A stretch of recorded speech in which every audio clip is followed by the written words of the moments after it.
Rádio Rio de Janeiro, a emissora da Fraternidade, passa a apresentar Luz na Penumbra, programa que leva ao seu coração a mensagem da doutrina espírita.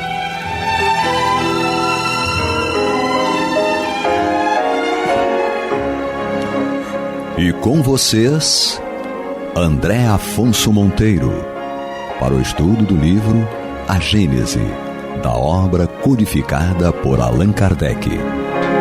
Olá, amigo ouvinte da Rádio Rio de Janeiro, a emissora da Fraternidade, a rádio que toda a família pode ouvir, programa Luz na Penumbra, estudo da obra A Gênese, de Allan Kardec. Nós estamos no capítulo 11, A Gênese Espiritual, e hoje nós vamos estudar o item 48 do capítulo 11. Lembrando sempre, amigo ouvinte internauta, é importante vocês terem essa informação, nós estamos fazendo o nosso estudo, acompanhando a quarta edição, a tradução da quarta edição da obra Gênese, porque da quarta para a quinta há uma diferença entre os livros. Então, e há uma diferença substancial, até inclusive da organização dos capítulos. Então seria interessante para você acompanhar o nosso estudo, você ter a tradução da quarta edição. Só você observar lá na frente do livro, normalmente vem ali informando que edição é aquela que foi traduzida, porque há uma diferença e você em algum momento vai haver uma confusão entre o que nós estamos falando aqui ou lendo com o que você vai encontrar, porque há inclusive uma divergência dos capítulos. Então, nos programas anteriores, nós estamos estudando aqui o capítulo 11 a partir do item 42 e seguintes, que é a doutrina dos anjos decaídos. Kardec explica faz essa teoria dos anjos decaídos, que ele tinha lançado uma teoria em 1862 na Revista Espírita sobre o que a teologia católica e protestante falava sobre esses anjos que teriam se rebelado contra a lei de Deus e sido expulsos do paraíso e cometido o pecado original. Então Kardec vem fazendo toda uma construção informando que, na verdade, esses espíritos não eram esses anjos, e sim espíritos com uma evolução intelectual desenvolvida e que habitavam mundos com uma certa condição, e que na transição desses mundos, nesse projeto de evolução desses mundos, eles não acompanharam essa evolução, permaneceram rebeldes e, sendo um obstáculo a essa evolução, se sentiram deslocados, e aí eles são convidados automaticamente, e no nosso caso aqui específico, foram convidados a encarnar aqui no planeta Terra, e com isso se sentiram, cria-se essa ideia do pecado original, que foi o erro que eles cometeram, a rebeldia que eles cometeram lá nesse sistema de Capela, que é da raça adâmica. Cometeram essa rebeldia nesse planeta do sistema de Capela, e por isso a ideia do pecado original. E a ideia também do paraíso perdido é porque esse planeta, ele tinha uma condição física e material e de população até melhor do que a nossa, mas por conta disso eles são obrigados a encarnar num planeta primitivo, que era a nossa condição na época, e aí ficaram com essa ideia do paraíso perdido e do pecado original. Explicamos também que isso não significa que o espírito tenha regredido, porque fosse uma contradição à lei de progresso. Não é isso.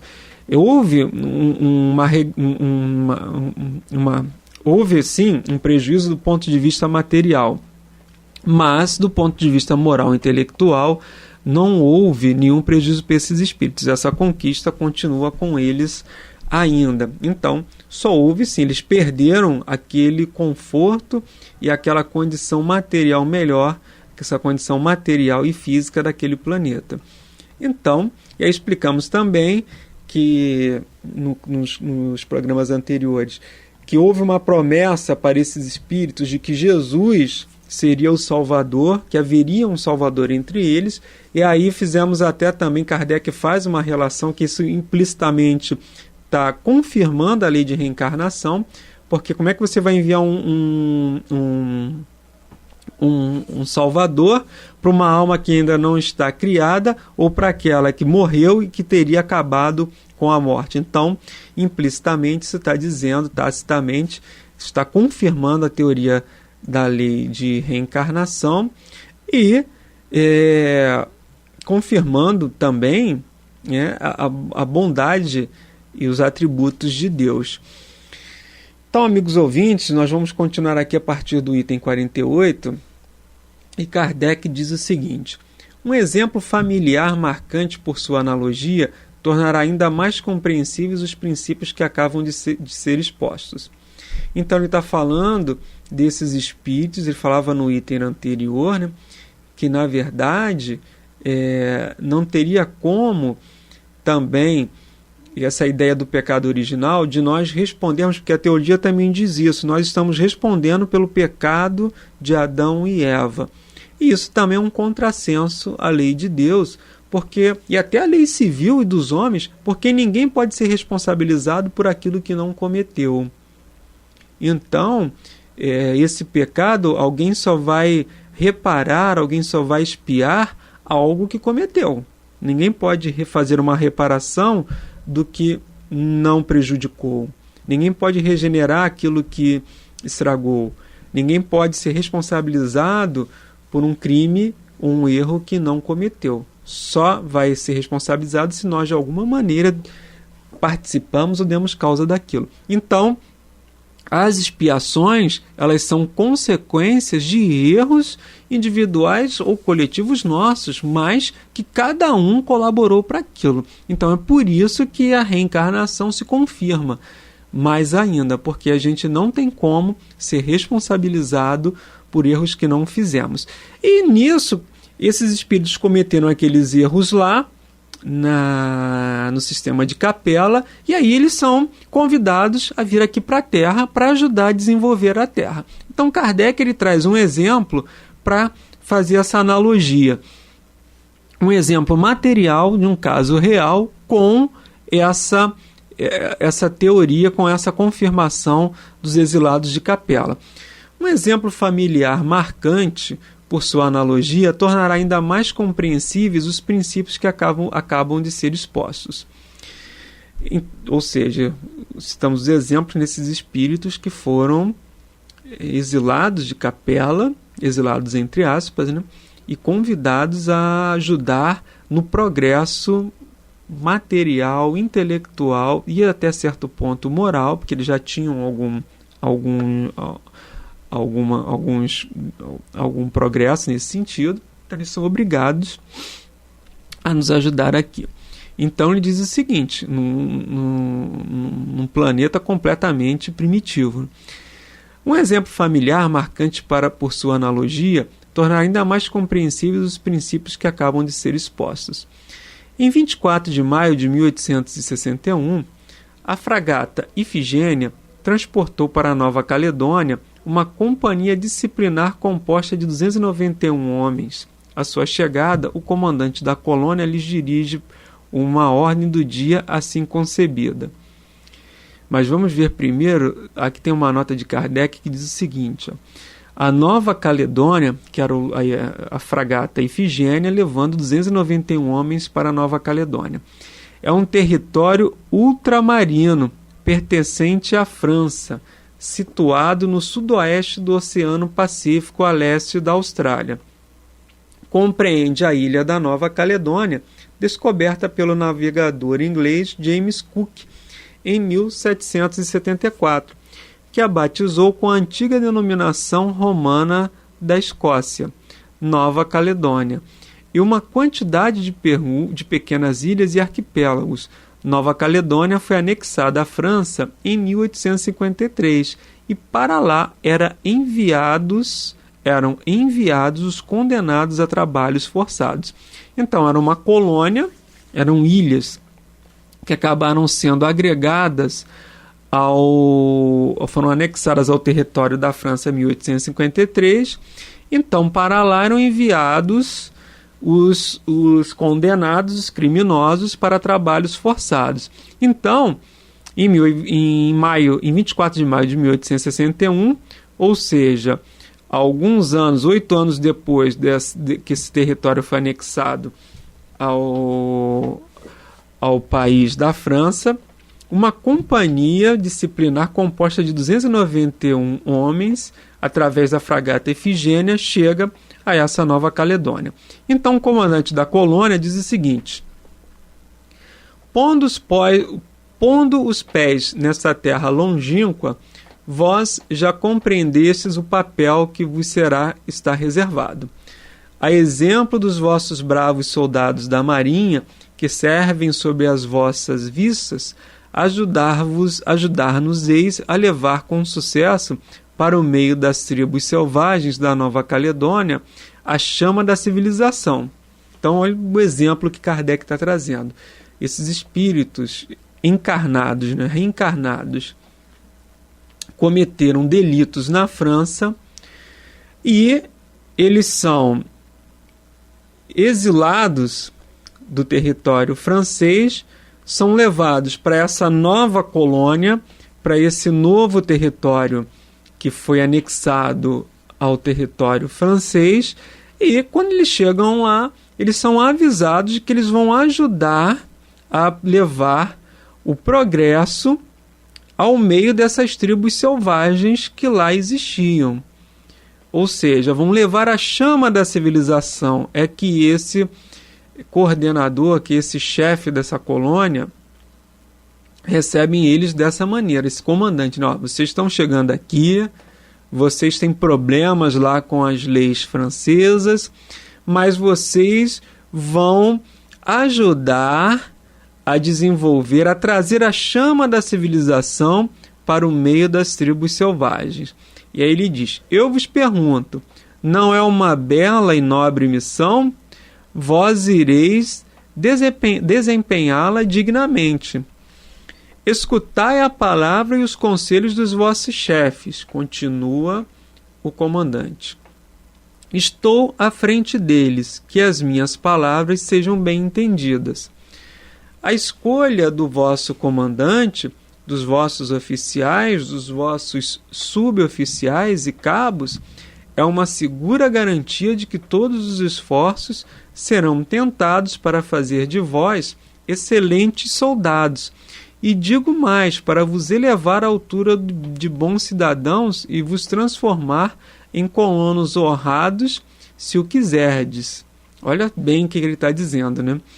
Que a escolha dos comandantes e dos oficiais é uma condição segura, uma garantia de que tudo ali vai ser levado para que eles se tornem excelentes soldados e bons cidadãos, colonos honrados, se quiserem.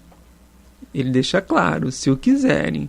Aí é por isso que Kardec está dizendo que esse exemplo guarda relação com o processo desses espíritos exilados de Capela. E continua o comandante: vossa disciplina é severa, e assim tem que ser. Colocada em vossas mãos, ficai sabendo, ela será firme e inflexível, do mesmo modo que justa e paternal. Ela saberá distinguir o erro do vício e da degradação. Então, aí continua agora já Kardec, né? Temos aí alguns homens expulsos pela sua má conduta de um país civilizado e mandados como punição para o meio de um povo bárbaro. O que o chefe diz a eles? Abre aspas, né? Vocês infringiram as leis do seu país. Lá vocês se transformaram em motivo de perturbação e escândalo e foram expulsos. Vocês são mandados para cá, mas aqui podem resgatar o seu passado. Aqui vocês podem, através do trabalho, conquistar uma posição honrada e tornarem-se cidadãos honestos. Vocês têm ainda uma bela missão a cumprir, e a de levar a civilização a essas tribos selvagens. A disciplina será severa, mas justa, e saberemos distinguir os que procederem bem. Essa, de uma forma ou de outra, basicamente foi a mesma fala que Jesus teve por aqueles espíritos. Talvez ele não tenha falado com essas mesmas palavras, mas falou, o sentido é o mesmo. Cometeram um erro lá, vocês vão para um local inóspito, um local difícil, um local primitivo, vão estar com espíritos numa condição ainda bem primitiva, mas isso é uma bela missão, porque vocês vão ter a oportunidade de reparar o erro do passado, o pecado original, que para esses homens, qual foi o pecado original deles? Foram os crimes que eles cometeram lá na França. E aí perderam o paraíso, que eles vão sair numa França, numa condição, em 1861, e vão para um local, para uma ilha, para uma colônia, em que lá habitam ainda os indígenas. Ou seja, numa condição bem ainda precária do ponto de vista material. Mas ele diz, se vocês mantiverem a disciplina, se vocês corresponderem e cumprirem o que está sendo colocado para vocês, que vai ser severo, mas que vai ser justo, vocês vão ter um final feliz. Vocês, entre aspas, vão conseguir aqui desenvolver a sua missão, vão se dar bem, vão ficar assim reparados e educados diante da lei de Deus.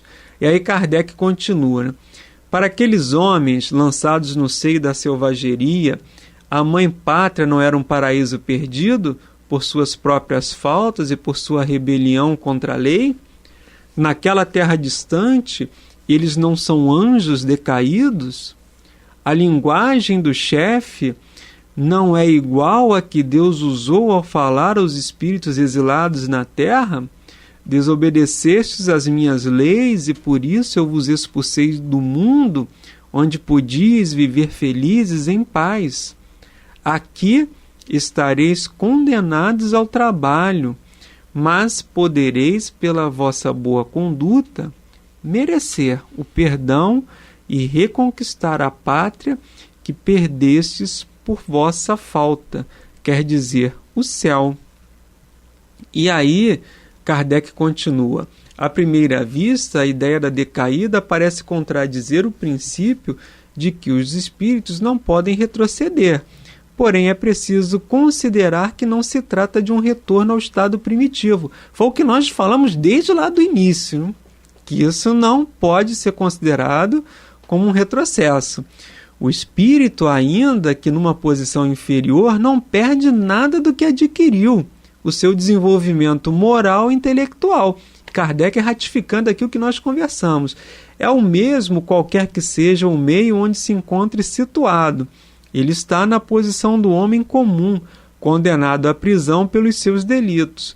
Esse homem certamente encontra-se do ponto de vista social decaído, mas nem por isso ficou mais estúpido ou mais ignorante. Então é tudo que nós falamos anteriormente. Esse retrocesso é só do ponto de vista físico, é só do ponto de vista material, mas ele não perde nada do ponto de vista moral e intelectual, porque isso é uma conquista do espírito. Isso é uma conquista do espírito. Não tem como haver retrocesso nesse sentido. É por isso que não há um contrassenso em relação a que a lei de progresso nos ensina. Então é importante fazer essa distinção, até para que a gente às vezes não fique com essa dúvida, mas será que isso não é um retrocesso? Aqui não. Kardec explica isso para nós, conforme a gente já vinha colocado. Então, e voltando aqui ao exemplo que Kardec dá, é que eles tiveram, os espíritos exilados de Capela cometeram erros lá, e aí são exilados aqui para a Terra. E aqui tem essa nobre missão, se bem compreendida, de nos ajudar no nosso desenvolvimento, no progresso da civilização. Da mesma forma como esses espíritos lá da Nova Caledônia, que foram para a Nova Caledônia, e lá encontraram com tribos, ainda com espíritos num estado de encarnação, ainda reencarnação primitiva, também aqueles que compreenderam bem essa missão conseguiram desenvolver o seu papel. Estão lá desenvolvendo o seu papel. E é importante também a gente fazer aqui uma remissão ao livro A Caminho da Luz, que o Emmanuel vai dizer os 4 grandes povos e as promessas do Cristo. Kardec ele fala as promessas de Deus, mas Jesus era esse enviado por Deus para fazer essa promessa. O Emmanuel ele vai falar, as promessas são do Cristo. Kardec fala as promessas de Deus, mas Deus fala através do Cristo aqueles povos. Então, não quer dizer que um ou outro esteja errado, não. A ideia é de Deus, mas quem é o emissário? É o Cristo. Então, onde você lê a promessa de Cristo, você entende que Cristo é o enviado de Deus para fazer essa promessa, que é a ideia, a vontade do Pai Criador, do Pai Supremo. Então, o Emmanuel vai dizer que os 4 grandes povos que, na verdade, compõem essa gama de milhões de espíritos que aqui são convidados a encarnar e ajudar nesse processo de civilização do nosso planeta, é a civilização egípcia, a civilização da Índia, os hindus, a família indo-europeia e o povo de Israel. Então são esses 4 grandes povos oriundos do sistema de Capela que vão nos ajudar ao nosso progresso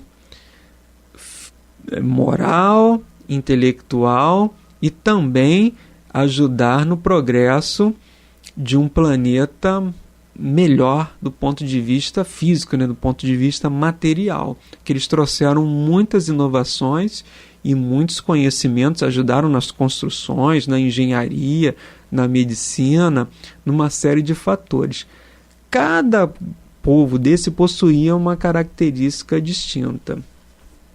A civilização egípcia, o Emmanuel vai dizer, e a própria ciência comprova, que eles tinham grandes conhecimentos na medicina, grandes conhecimentos também de magnetismo no processo de cura, tanto que a civilização egípcia é cercada de mistérios e até de um misticismo também, por conta ali daquelas ideias lá que eles lançaram pragas, enfim, tem uma série de questões, mas eles também acreditavam na reencarnação, e desses povos eles são os primeiros a regressar para o sistema de Capela. Eles tinham poucas questões ali a serem reparadas, os seus erros não eram tantos, mas eles são os primeiros que voltam para o mundo de origem por terem completado a sua missão aqui. Os hindus, os hindus tinham um grande conhecimento na questão da meditação. A sua característica era nesse sentido. Os egípcios tentavam voltar ao planeta de origem, ao paraíso, através dos seus rituais, da mediunidade que eles possuíam. Os hindus, através da sua meditação, aquele processo de meditação que era para ajudar o povo, era para se espalhar.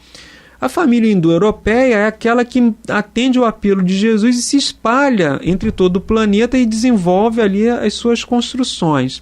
E o povo de Israel é aquele que vai desenvolver, talvez fosse os mais radicais deles todos, mas é aquele que tinha a ideia do Deus único. De todos eles, é ele que vai introduzir essa questão da religião com uma profundidade maior, e a ideia do Deus único. Todos os outros, ou seja, cada um com uma característica específica. Mas, amigos ouvintes, nós chegamos ao final do nosso programa, desejando a todos muita paz em seus corações e até a próxima semana, se Deus quiser. Se Deus quiser.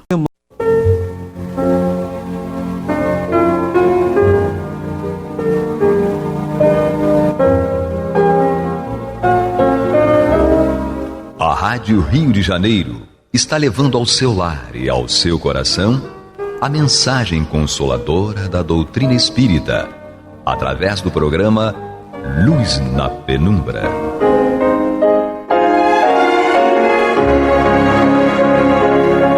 E agora com vocês, Nádia do Couto Vale, para comentar o céu e o inferno ou a justiça divina segundo o Espiritismo, da obra codificada por Allan Kardec.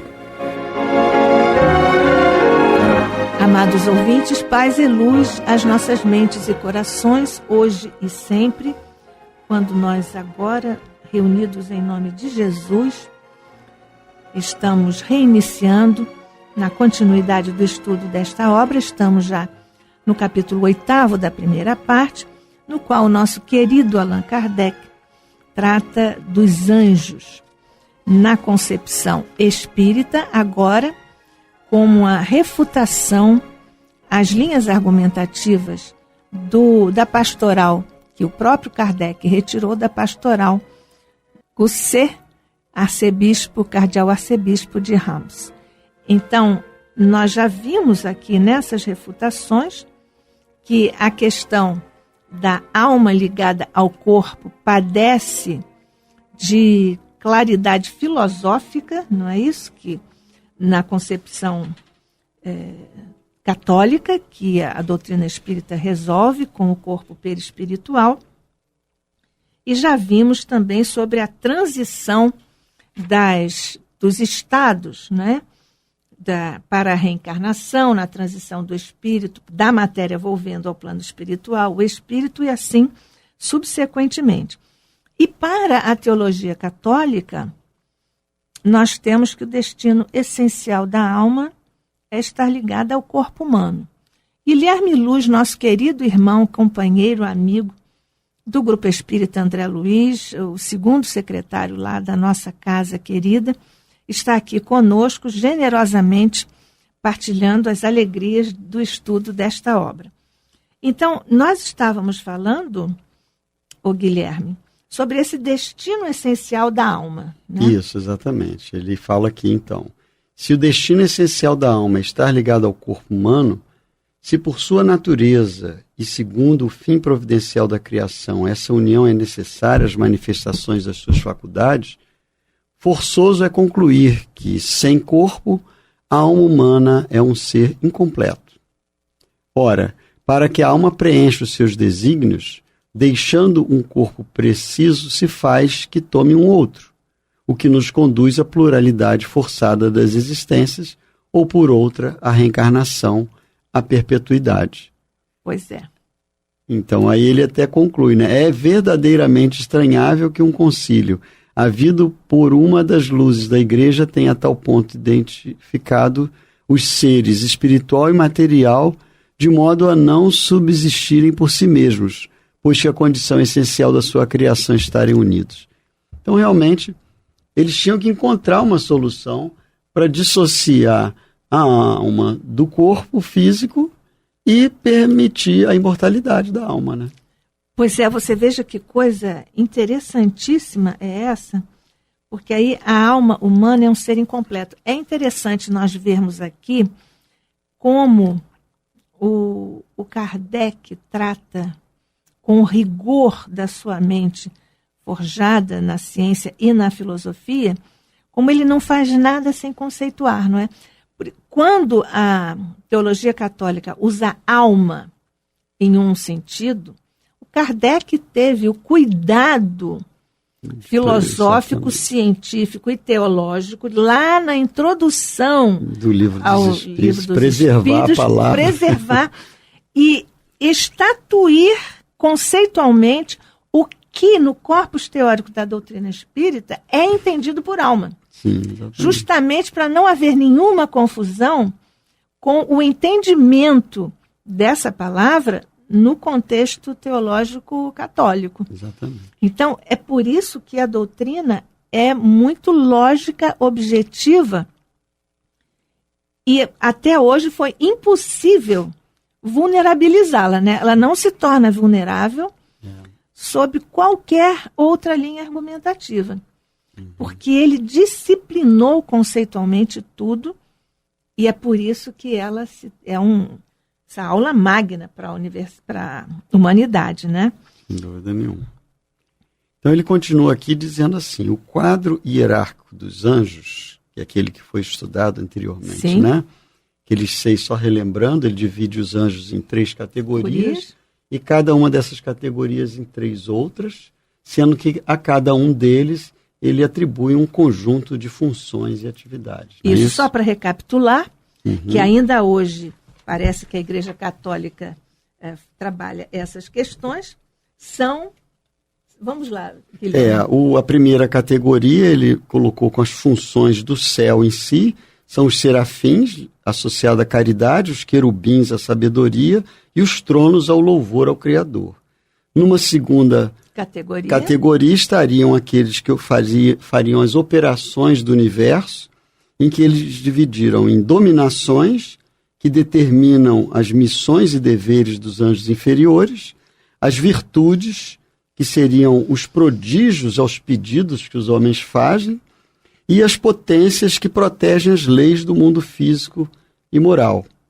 E numa terceira categoria, então, estariam outras 3 subdivisões, que seriam os principados encarregados dos reinos, que seria países, Sim. estados, cidades, por assim dizer, os arcanjos que transmitem as mensagens de alta importância, aquelas revelações, né? E os anjos da guarda, conhecidos nossos, né? Um pouco mais íntimos, que acompanham as criaturas velando por sua segurança e santificação. Eu agora vou fazer uma observação ligeira, Guilherme. Você veja aqui uma traição teológica na estrutura da igreja, porque os principados são encarregados de reinos, você bem lembrou. Certo. São os países, né? Províncias. Isso. E dioceses. É verdade, ele incluiu dioceses. As dioceses estão aqui destacadas como sendo um objeto de proteção dessa terceira hierarquia. É verdade. Né? Ok. Então voltamos lá para o nosso... O quadro hierárquico, né? Isso. Então o quadro hierárquico dos anjos nos mostra que várias ordens têm nas suas atribuições o governo do mundo físico e da humanidade, para cujo fim foram criados. Mas, segundo a Gênese, o mundo físico e a humanidade não existem senão há 6.000 anos. E o que faziam, pois, tais anjos anteriormente a essa era, durante a eternidade, quando não existia o objeto de suas ocupações? E teriam eles sido criados de toda a eternidade? Assim deve ser, uma vez que servem à glorificação do Todo-Poderoso. Mas criando-os numa época qualquer determinada, Deus ficaria até então, isto é, durante uma eternidade sem adoradores. O que contrariaria, não é, o exatamente. o objetivo do Criador de ser adorado, porque aí subsiste uma necessidade, entre aspas, de ele ser adorado. Então, ele podia ficar sem adoradores, mas depois, de repente, ele resolveu que ele precisava de adoradores. Você veja também como contraditório, não é isso? Fica uma coisa muito fluida. Fluida, exatamente. Então ele continua argumentando aqui, refutando, dizendo assim: diz ainda o concílio: enquanto dura essa união tão íntima da alma com o corpo, há, por conseguinte, um momento em que essa união se desfaz? Essa proposição contradita a que sustenta a essencialidade dessa união. E diz mais o concílio: as ideias lhe chegam pelos sentidos na comparação dos objetos exteriores. Eis aí uma doutrina filosófica em parte verdadeira, que não em sentido absoluto. Isso. Vamos ver por quê, né? Diz assim, ó, receber as ideias pelos sentidos é, segundo o eminente teólogo, uma condição inerente à criatura humana. Mas ele esquece que as ideias inatas, as faculdades por vezes tão transcendentes, a intuição das coisas que a criatura traz do berço, não devidas a quaisquer ensinos. Por meio de quais sentidos jovens pastores, naturais calculistas, admiração dos sábios, adquirem ideias necessárias à resolução quase instantânea dos mais complicados problemas? Outro tanto pode dizer-se de músicos, pintores e filólogos precoces. Você veja que aqui, quando ele diz que as ideias lhe chegam pelos sentidos, isso é parcialmente verdadeiro, não é? Porque diz respeito a uma linha filosófica, o empirismo, que vem desde lá do século XVII, não é? E com o Locke, John Locke. Ao mesmo tempo, nós conhecemos mais o René Descartes, né? Era o René Descartes, século XVII. René Descartes, na França, penso, logo existo, que a gente tem que muito elaborar sobre isso, mas enfim, penso, logo existo. E na Inglaterra, atravessando o canal, estava John Locke com o empirismo. Que dizia o empirismo? Que nós somos uma tábula rasa. Isso todo mundo já ouviu dizer, né? O que é tábula rasa? A concepção da criatura como sendo um papel em branco, uma tábula rasa, e à medida que nós vamos vivendo as experiências pelos sentidos, nós vamos escrevendo aí a nossa vida nessa folha em branco ou nessa tábula rasa, né? Isso é verdade. Sem dúvida, uma personalidade nova se forma. Mas não é absoluta verdade, não é a verdade inteira. Porque o homem não é só a sua... Nós estamos discutindo isso aqui. O homem não é só a sua realidade corpórea. Isso. Através do corpo, ele aprende pelos sentidos. Exato. Mas ele é uma instância, tanto que está ali habitando o corpo, mas ele é independente. Então, ele também aprende, e o René Descartes resolve isso. Penso, logo existo. Então, nós aprendemos só pelo pensamento, só pela razão. Certo. Para o Locke, aprender pelos sentidos. Pelos sentidos, né? Essas duas linhas filosóficas foram extremamente importantes na condução da filosofia na Terra. Só que, quando chegou ao século XVIII, elas estavam esgotadas. Aí compareceu o nosso amado Immanuel Kant, que resolveu isso com o criticismo. Ele disse, isso aqui tem tudo a ver com a estrutura da doutrina espírita. Ele disse, aprender pelos sentidos está certo o empirismo. Aprender pela razão está certo o racionalismo de Descartes. Mas nós aprendemos com a junção dessas duas coisas. E aí ele resolveu dialeticamente essa questão. Tá certo. E foi aí que ele deu um imenso passo na continuidade do raciocínio filosófico e científico no planeta, né? Isso me faz pensar quando Kardec pergunta aos espíritos se é possível separar o espírito da matéria. Sim. E ele diz só didaticamente, ou melhor, só pelo pensamento. Exatamente. Que realmente o espírito, para evoluir, ele depende do sentido da matéria, né? Exatamente. E você veja como na concepção do advento do espiritismo, né, que é uma construção que vem desde o pensamento grego clássico, e é fascinante você fazer esse caminho pelos séculos afora, desde essa época que nós estamos trabalhando com essa coisa do empirismo e do racionalismo, E quando isso veio desembocar no século XIX, o mundo e o mundo intelectual e o raciocínio na filosofia, porque a doutrina espírita é uma filosofia,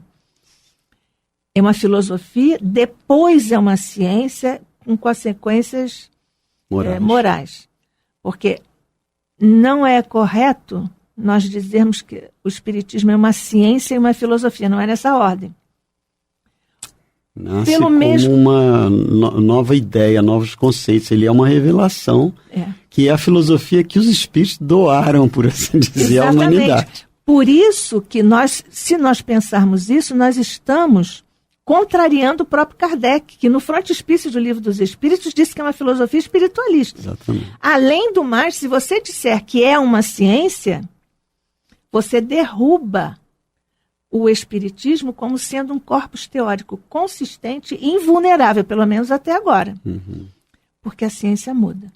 E a filosofia não muda os seus questionamentos. Sem dúvida, né? Então, é uma coisa maravilhosa esse estudo. Nós estávamos lendo Isso, enquanto dura esta união, nós estamos no item 7. As ideias lhe chegam pelos sentidos na comparação dos objetos exteriores. Exatamente. Que é a tábula rasa do John Locke. Uma doutrina filosófica em parte verdadeira, que não em sentido absoluto. O Kardec aqui não disse o John Locke, mas ele certamente conhecia o John Locke, porque senão ele não diria, eis aí uma doutrina filosófica, exatamente, em parte verdadeira, que não em sentido absoluto. Senão ele não dizia isso. Então, concluindo o item 7, ele diz assim: os conhecimentos dos anjos não resultam da indução e do raciocínio. Faz o comentário sobre isso, né? Isso. Tem-nos porque são anjos, sem necessidade de aprendê-los, pois tais foram por Deus criados. Quanto à alma, essa deve aprender. Se a alma só recebe as ideias por meio dos órgãos corporais, que ideias pode ter a alma de uma criança morta ao fim de alguns dias, se admitirmos com a igreja que essa alma não renasce? Isso. Então ele vem refutar mais um outro aspecto. O primeiro é das ideias inatas, né, que foi mencionado por ele anteriormente, da onde viriam essas ideias, exatamente, né, de crianças prodígios, né, e agora com relação à criança, né, que não teve praticamente nenhuma experiência de vida, e o que vai acontecer com ela? É alma ou não é alma, né? Pois é. Não escreveu nada na tábula rasa? Não escreveu nada ainda. Pois é, por que então que ela vai morrer cedo, né? Morrer ainda o corpo criança. Exatamente. Então, e aqui há, mais uma vez, a questão do privilégio. Porque os anjos têm os conhecimentos, têm as ideias, têm as suas faculdades, simplesmente porque foram criados anjos, sem qualquer esforço. Portanto, sem meritocracia aqui na criação divina. Com separação entre os filhos. Imagine se os pais na Terra já não devem, entendem que já não devem fazer diferenciação, né, entre os filhos. Você imagine se Deus, que é perfeito, vai fazer isso. Por essa linha de raciocínio fez.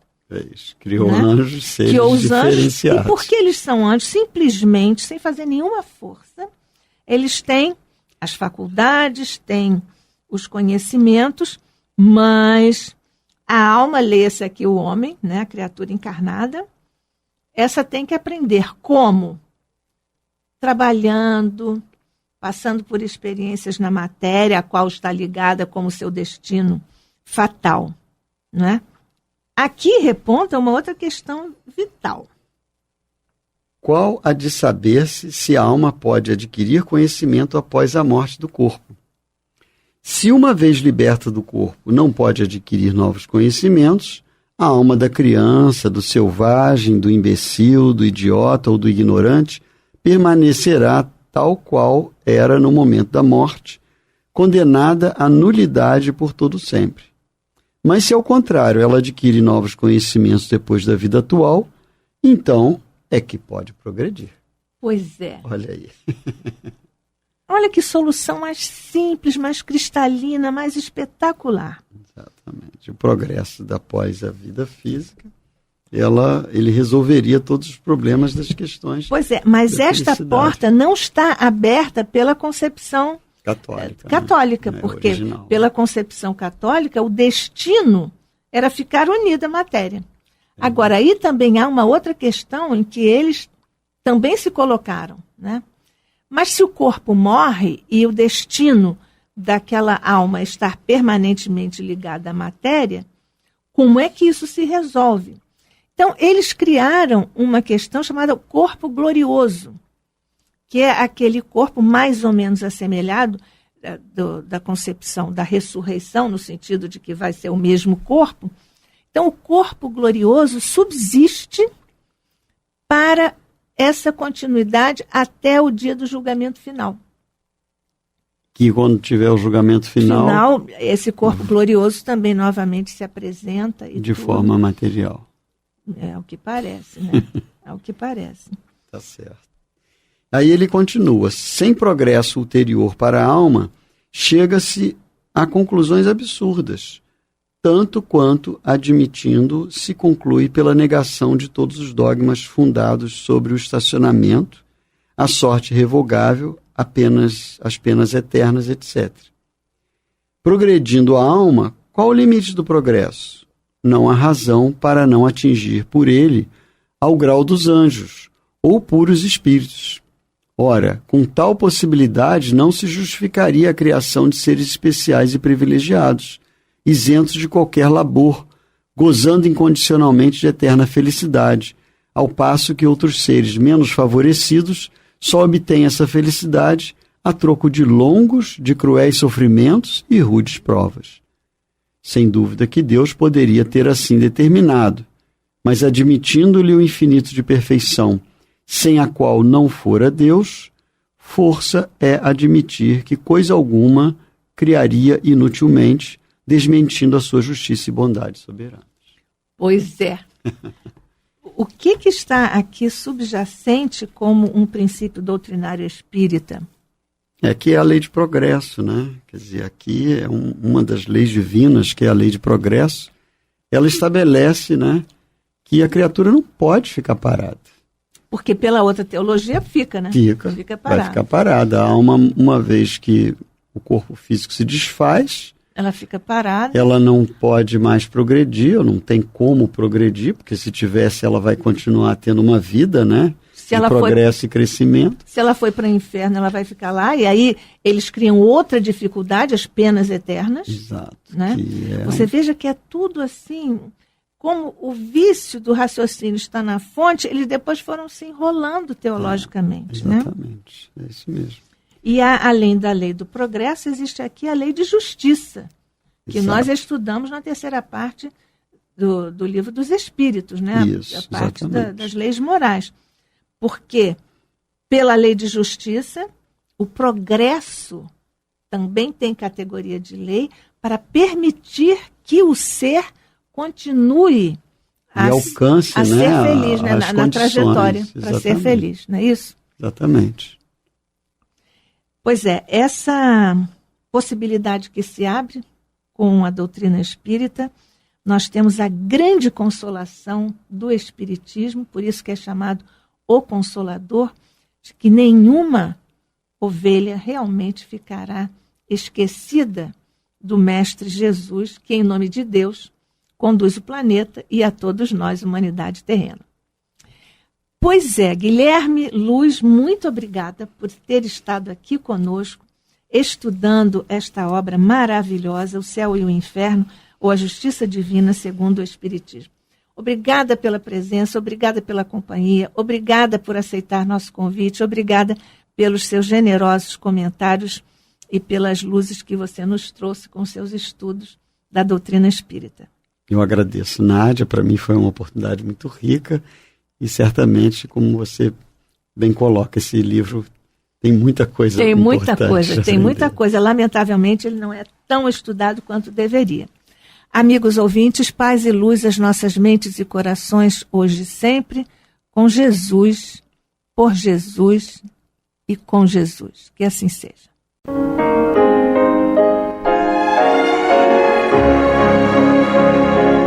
E vamos ouvir agora a prece de encerramento de nosso programa, na voz de Geraldo de Aquino. Jesus, dá-nos coragem para a luta, piedade para os insultos e misericórdia para as injustiças e ingratidões. Limpa nossa alma de inveja e ambições mesquinhas, de ódio e de vingança o nosso caminho. E que dentro em pouco, ao recolher-nos de novo ao calor do nosso leito, para que o sono nos dê a paz e o esquecimento das tristezas humanas, possamos sentir, Senhor, no mais íntimo de nosso ser, a doçura indefinível do Teu amor e a grandeza incomparável da Tua divina presença. Que assim seja.